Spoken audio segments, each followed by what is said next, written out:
నమస్తే dear students. ఈరోజు ఈ లెసన్లో మనం వుడ్ని ఎక్కడ యూస్ చేయాలి, ఎలా యూస్ చేయాలి, ఏ సందర్భాల్లో వుడ్ని యూస్ చేస్తారు అనేది నేర్చుకుందాం. మన వీడియోస్ వాచ్ చేస్తున్న చాలామంది స్టూడెంట్స్ వుడ్ యూసేజ్ గురించి చెప్పండి సార్ అని అడుగుతూ వచ్చారు. వాళ్ళందరి కోసం ఈరోజు వుడ్ యూసేజెస్లో కొన్ని యూసేజెస్ని చెప్పబోతున్నాం. వుడ్ అనేది ఒక modal auxiliary verb. Modal auxiliary verb అంటే ఏంటి? మోడల్ ఆక్సిలరీ వర్బ్ అంటే యాక్చువల్లీ వర్బ్స్లో మీకు ఫినిట్ వర్బ్స్ అని, నాన్ ఫినిట్ వర్బ్స్ అని, ఆక్సిలరీస్ అని అంటే ప్రైమరీ ఆక్సిలరీస్ అని, మోడల్ ఆక్సిలరీస్ అని డిఫరెంట్గా ఉంటాయి. అంటే సాధారణంగా వర్బ్ అంటే ఒక ఈట్ అనే వర్బ్ ఉందనుకోండి, ఆ ఈట్ అని చెప్తాం. అదే ప్రెజెంట్ టెన్స్లో షీ ఈట్స్ అని చెప్తాం. అలాగే వాచ్ అనే వర్బ్ ఉందనుకోండి, ఐ వాచ్ అని చెప్తాం. కానీ హీ షీట్ అంటే థర్డ్ పర్సన్ సింగులర్లోకి వెళ్ళేసరికి హీ వాట్స్, షీ వాట్స్ అని చెప్తాం. అంటే ఇక్కడ వాచ్ కాస్త ఐవియుఎల్లో ఉండేసరికి వాచ్ అని వచ్చింది, హీ షీట్లోకి వెళ్ళేసరికి వాట్స్ అయ్యింది. అలాగే నేను వాచ్ చేస్తున్నాను అని చెప్పాలనుకోండి, ఐ యామ్ వాచింగ్ అంటాం, షీ ఈజ్ వాచింగ్ అంటాం. అంటే ఒక వర్బ్ వాచ్ అనేటటువంటి వర్బ్ వాట్స్గా మారింది, వాచింగ్గా మారింది, వాచ్డ్ మారింది, వాచెస్ అని మారింది. అంటే వాచ్, నిజానికి వాచెస్ అని చెప్పకూడదు, వాట్స్ అర్థం అవటం కోసం వాచెస్ అని చెప్పాల్సి వస్తుంది. ఓకే, ఇలా రకరకాలుగా మారుతుంది. అంటే ఎస్ ఫామ్ ఉంటుంది, ఇంగ్ ఫామ్ ఉంటుంది. ఒకవేళ నెగిటివ్ చెప్పాల్సి వస్తే do not, does not, I don't watch, she doesn't watch ఇలా చెప్తాం. అదే మోడల్ ఆక్సిలరీ అయితే ఇవేవీ రావు. అంటే ఒక మోడల్ ఆక్సిలరీకి ఎస్ ఫామ్ ఉండదు, ఇంగ్ ఫామ్ ఉండదు, డూ, డస్ వీటితో వాడం, డైరెక్ట్గా మోడల్ ఆక్సిలరీనే వాడతాం. అటువంటి మోడల్ ఆక్సిలరీస్లో వుడ్ అనేది ఒకటి. అర్థమవుతుందా? ఈ వుడ్ని ఎక్కడెక్కడ ఎలా యూస్ చేస్తారు అనేది ఈరోజు లెసన్లో చూద్దాం. మనం తెలుగులో చిన్నప్పుడు మా అమ్మమ్మ వాళ్ళ ఇంటికి వెళ్ళేవాళ్ళం, చెరువులో ఈత కొట్టేవాళ్ళం, ఇలాంటి మాటలు చెప్తూ ఉంటాం. అంటే వెళ్ళేవాళ్ళం, ఈత కొట్టేవాళ్ళం అంటే స్విమ్ చేసేవాళ్ళం. మా పక్కింటి ఆయన మా పేపరే చదివేవాడు. ఆయన ఎప్పుడూ పేపర్ కొనలేదు, మా పేపర్నే చదివేవాడు. అంటే పాస్ట్లో కొన్ని పనులు చేసే వాళ్ళం. ఇటువంటివి చెప్పాల్సి వచ్చినప్పుడు మనం వుడ్ని యూస్ చేస్తాం.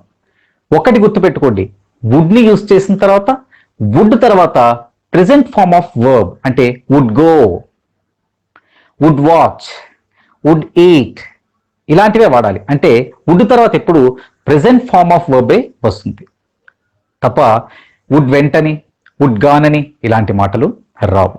సో పాస్ట్లో మనం ఒక పనిని చేసేవాళ్ళం. నేను బుక్స్ చదివేవాడిని, I would read books, I would read story books, I would watch movies, I would go swimming ఇలాంటి మాటలు మనం చెప్తాం.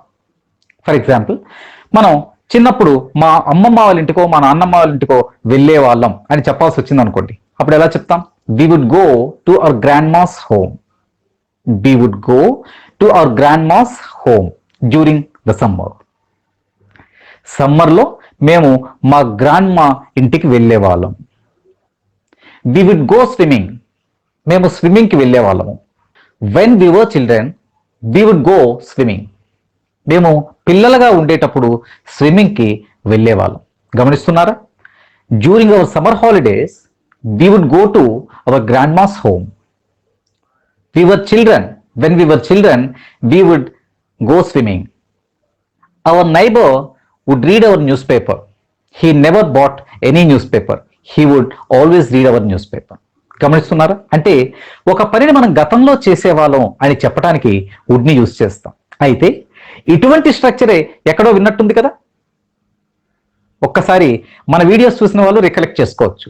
Use to, I use to read, I use to go swimming, I use to go to our grandma's home ఇలాంటి మాటలు మనం use టుతో చెప్పుకోవచ్చు అని నేర్చుకున్నాం. మరి ఇప్పుడు కొత్తగా వుడ్తో చెప్తున్నారేంటి? నో ప్రాబ్లం అండి, యూస్ టుతో చెప్పినా పర్వాలేదు, వుడ్తో యూస్ చేసినా పర్వాలేదు. అయితే ఈ రోజుల్లో ఎక్కువగా వుడ్నే యూస్ చేస్తున్నారు. I would go to our grandma's home during summer holidays. I would go swimming. Our next door person would read our newspaper. I would read so many books, so many story books when I was a kid during my school days. ఇలా మనం వుడ్ని use చేసి పాస్ట్లో మనం చేసిన పనులను చెప్పొచ్చు. ఇప్పుడు ఎక్కువగా యూస్ టు కన్నా వుడ్నే యూస్ చేస్తున్నారు. అయితే ఇక్కడ ఒక విషయం గుర్తుపెట్టుకోవాలి. సహజంగా పాస్ట్లో మనకి ఏదైనా అలవాటు ఉందనుకోండి, ఆ అలవాటుని వుడ్తో చెప్పరు. అకార్డింగ్ టు గ్రామర్ వుడ్తో చెప్పరు. హీ యూస్ టు స్మోక్, అతను స్మోక్ చేసేవాడు. అంతేకాని ఇక్కడ హీ వుడ్ స్మోక్ అని చెప్పకూడదు. అంటే ఇది పాస్ట్ హ్యాబిట్స్ కాబట్టి పాస్ట్లో హ్యాబిట్స్ ఉంటే అవి ఎప్పుడూ యూస్ టుతోనే చెప్పాలి తప్ప వుడ్తో చెప్పకూడదు. రిమెంబర్, చూడండి, we would go to our grandma's home అని చెప్పాం. దీనినే we use to go to our grandma's home అని చెప్పొచ్చు. కానీ ఒక హ్యాబిట్ ఉందనుకోండి, హీ యూస్ టు స్మోక్ అని చెప్పేటప్పుడు హీ వుడ్ స్మోక్ అని యూజువల్గా అకార్డింగ్ టు గ్రామర్ చెప్పరు. అంటే పాస్ట్ హ్యాబిట్స్ని వుడ్తో చెప్పరు. వుడ్ని యూస్ చేసిన చోట యూస్ టుని యూస్ చేయొచ్చు, కానీ యూస్ టు వాడే ప్రతి చోట వుడ్ని యూస్ చేయలేం. ఇది ఒక యూసేజ్. అంటే పాస్ట్లో మనం చేసేటటువంటి పనులు మనం వుడ్తో చెప్తాం.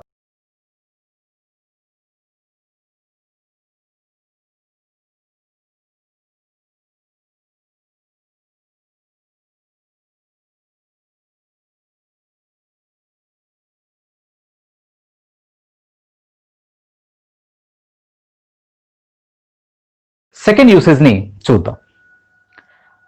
కండిషన్ క్లాజెస్ గురించి మీరు వినే ఉంటారు. ఈ కండిషనల్ క్లాజెస్లో రియల్ కండిషన్, అన్రియల్ కండిషన్స్ అనేవి ఉంటాయి. దీనినే probable condition, improbable condition, impossible condition అని మనం నేర్చుకుంటాం. ప్రోబబుల్ కండిషన్ అంటే ఏదైనా జరిగితే మరొకటి జరుగుతుంది. If you call I will come, మీరు పిలిస్తే నేను వస్తాను. ఇది ప్రోబబుల్ కండిషన్. ఇంప్రోబబుల్ కండిషన్ అంటే ఏంటి? ఇది జరగవు. నాకు లాటరీ వస్తే, నాకు ₹1,00,00,000 నా దగ్గర ఉంటే నేను కారు కొంటాను. నాకు రెక్కలుంటే నేను ఎగురుతాను. నేనే కానీ ప్రైమ్ మినిస్టర్ని అయితే ఓకే ఈ దేశాన్ని మార్చేస్తాను. ఇవన్నీ ఇంప్రోబబుల్ కండిషన్స్.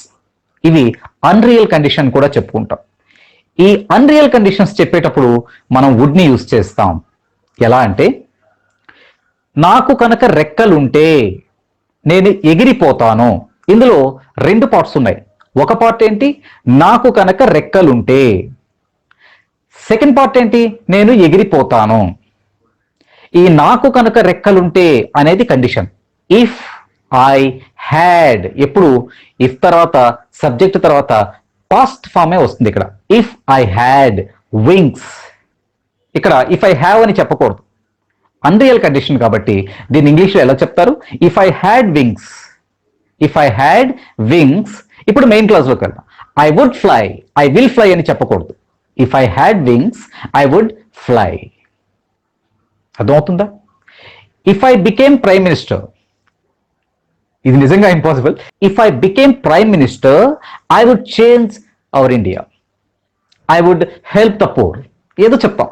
ఓకే, ఇక్కడ గమనించాల్సింది ఏంటంటే ఇఫ్తో పాస్ట్ వర్బ్ని యూస్ చేస్తున్నాం. మెయిన్ క్లాస్లోకి వచ్చేసరికి I would change, I would fly, I would kill you. If I were you, నేనే అయితే ఐ వుడ్ కిల్ యూ, నేను చంపేస్తాను. ఇవన్నీ అన్రియల్ కండిషన్స్. అంటే నిజం కానివి. ఇది జరిగితే అది జరుగుతుంది, కానీ ఇది జరగదు, అది జరగదు. ఇటువంటి కండిషన్స్కి if I had 1 crore rupees, if I had 1 crore rupees, is it possible? No. If I had 1 crore rupees I would buy a Benz car for 80 lakhs rupees. If I had 1 crore I would buy. చూసారా? I would buy, I would fly, I would change. ఇలా మనం use చేస్తున్నాం. అంటే వుడ్ని ఎక్కడెక్కడ use చేసామని చెప్తాం? పాస్ట్లో మనం చేసే పనులకు, రిపీటెడ్గా చేసే పనులకు, హ్యాబిట్స్ కాదు. Next unreal conditions. ఊహకు మాత్రమే పరిమితమైనటువంటి కొన్ని యాక్షన్స్కి మనం మెయిన్ క్లాస్లోకి వెళ్ళేసరికి వుడ్ని యూస్ చేస్తాం.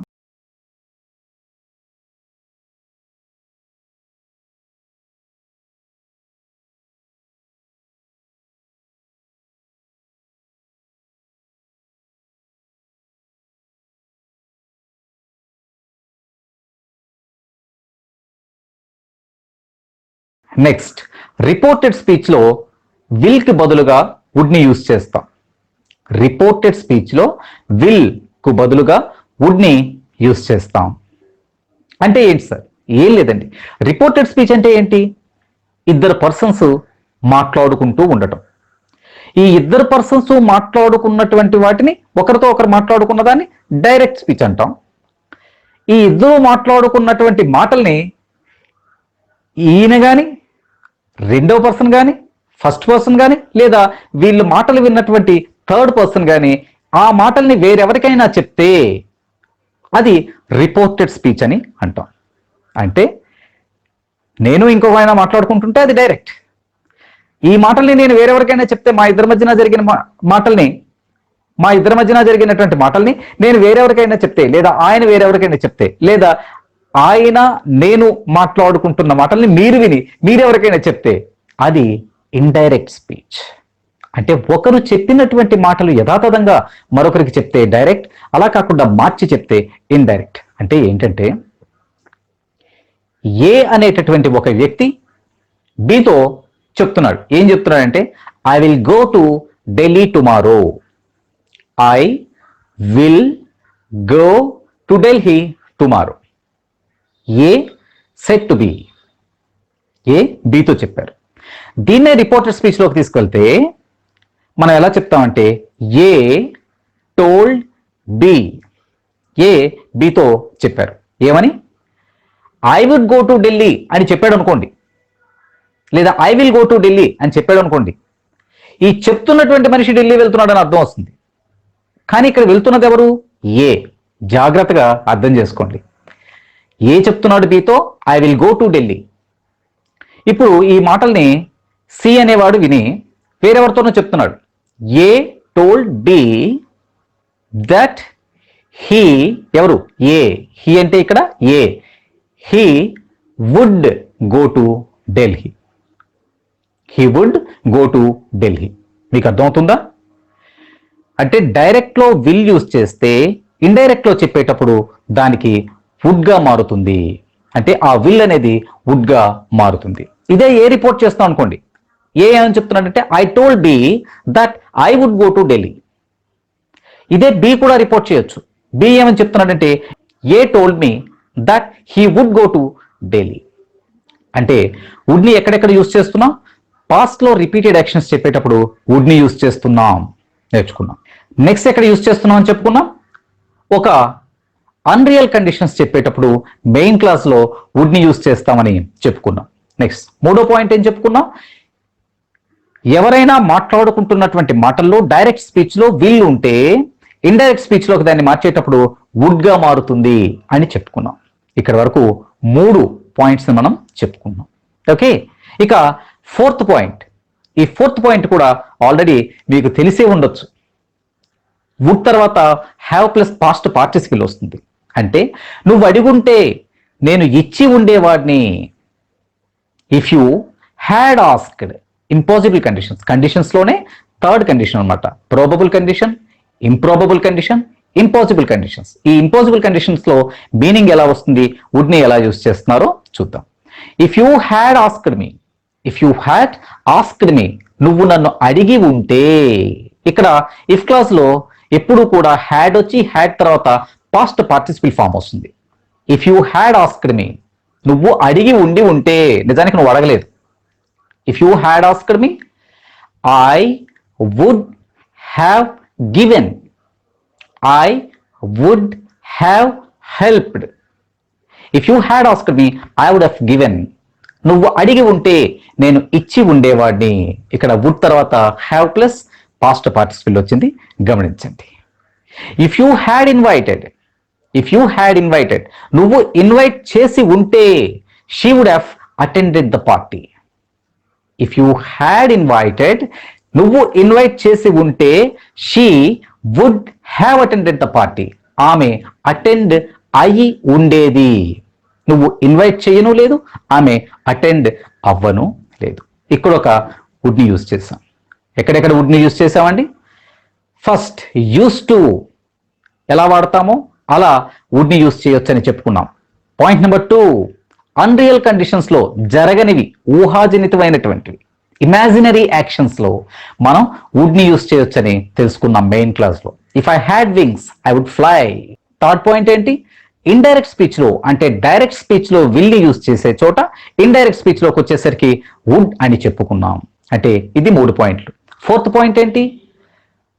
ఇంపాసిబుల్ కండిషన్లో అంటే ఇది ఆల్రెడీ జరిగింది, నువ్వు చెప్పి ఉంటే నేను ఇచ్చి ఉండేవాడిని, నువ్వు పిలిచి ఉంటే ఆమె వచ్చి ఉండేది, ఇటువంటి మాటల్ని చెప్పడానికి మనం వుడ్ తో హ్యావ్ ప్లస్ పాస్ట్ పార్టిసిపుల్ ని యూస్ చేస్తాం. యూస్ టు అనే అర్థంతో యూస్ చేస్తున్నప్పుడు వుడ్ తర్వాత ఎప్పుడు మనం ప్రెసెంట్ ఫార్మ్ ఆఫ్ వర్బ్ ని యూస్ చేయాలి.